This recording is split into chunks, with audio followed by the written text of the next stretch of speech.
Hi there, and welcome to the 3 Levels of IRB Review, a presentation by Solutions IRB.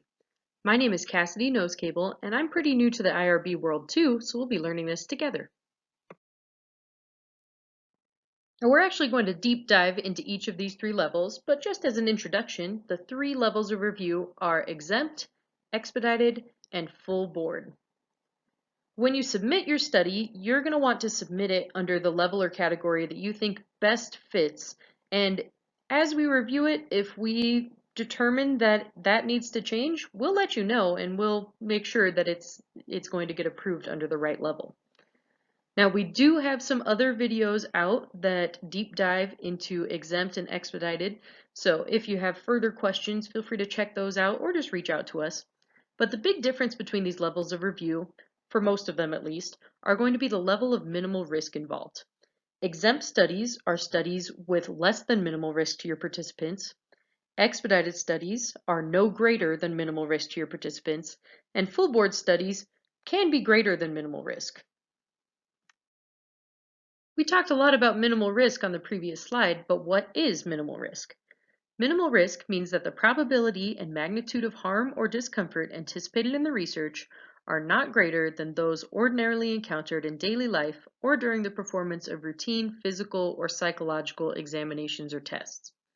To put that in layman's terms, it means that the risks to your participants are not going to be higher than those that they encounter in their day-to-day life.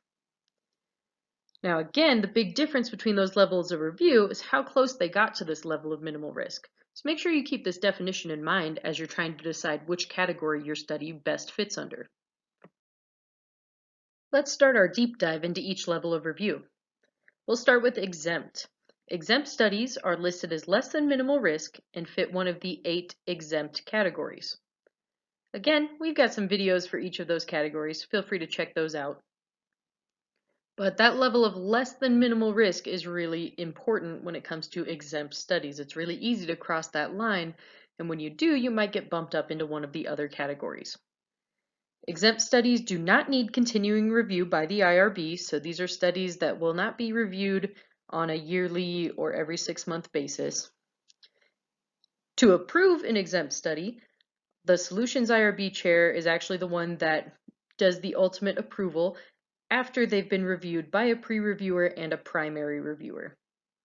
Some examples of exempt studies are anonymous surveys, research using secondary data that doesn't have identifiers in it, program evaluations, taste and food quality tests, non-invasive interviews or focus groups with adults.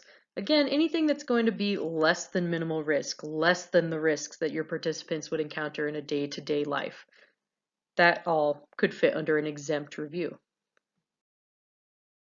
The next level of review are expedited. Now, expedited studies are studies where the research presents no more than minimal risk to subjects and involves only procedures listed in one or more of the 9 expedited categories. Again, we've got videos for each of those categories, so feel free to check those out if you need more information. One important thing to note about expedited studies is that in this case, expedited does not mean fast. It's simply referring to that level of review. That being said, we do get these done very quickly here at Solutions IRB. Now, expedited studies will have a continuing review throughout the life of the study, so that might be every 6 months, it might be every year, but they will be continuously reviewed by the IRB. When it comes to approval of these, the Solutions IRB chair is the one who approves expedited studies after they've been reviewed by a pre-reviewer and a primary reviewer. So very similar to the system we have for exempt studies. Some examples of expedited review are collecting hair and blood samples. And remember, they have to fit into one of those 9 expedited categories. So there are really specific guidelines for collecting these samples listed in those categories. Might also be research on specific group characteristics. So rather than anonymous surveys like you might see in an exempt study, an expedited survey on these specific groups, you're getting a little bit more information about your participants, which is just raising that level of risk a little bit. Remember, you have to stay below the level of minimal risk, though, in order to fit into this category of review. Might also be doing research using past medical charts. Again, that level of risk is just up a little bit higher than exempt, so keep that in mind as you're choosing which level you're going to fit in. The final level of review I want to talk about are full board reviews. Now, before I really dive into this, let's talk about IRB. IRB just stands for Institutional Review Board. So this is where the IRB, the board, is actually going to be reviewing your study. Some full board review is needed in studies where the risks to the participants are greater than minimal risk. That's automatically going to bump you up to a full board review because remember, exempt and expedited studies are no greater than minimal risk or well below minimal risk.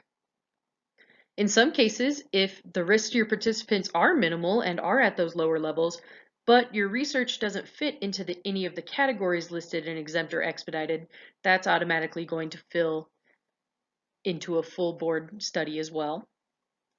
And in studies working with vulnerable populations, anytime you work with vulnerable populations like pregnant women, children, prisoners, that's going to raise that level of risk a little bit. And oftentimes we do find studies with vulnerable populations being at this full board level.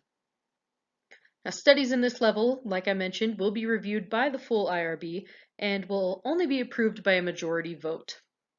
So these studies, they'll still go through our full review process. So there will be a pre-reviewer, there will be a regular reviewer, then there's actually going to be an admin reviewer who's going to look at it and just make sure all the I's are dotted and all the T's are crossed after all those revisions have been addressed.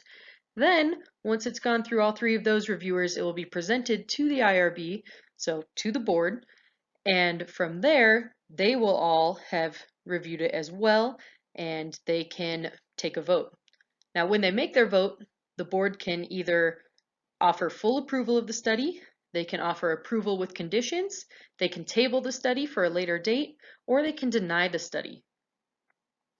For full board studies, continuing review is needed.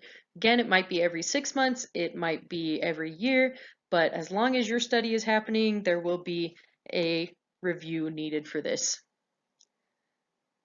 Exempt or expedited studies can be elevated to this level if any of the criteria are not met to keep them at their current levels. So if you were previously approved for an expedited study and it's been expedited for a couple years, but this year you want to work with children instead of adults, that might actually change your risk levels high enough to where you need to go to a full board review.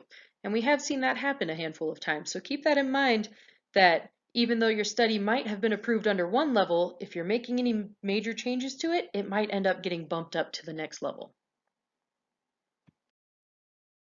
Thank you so much for watching today, and if you have any questions about these levels of review or anything when it comes to the IRB process, feel free to visit our website at www.solutionsirb.com or email us at correspondence@solutionsirb.com. Thanks again.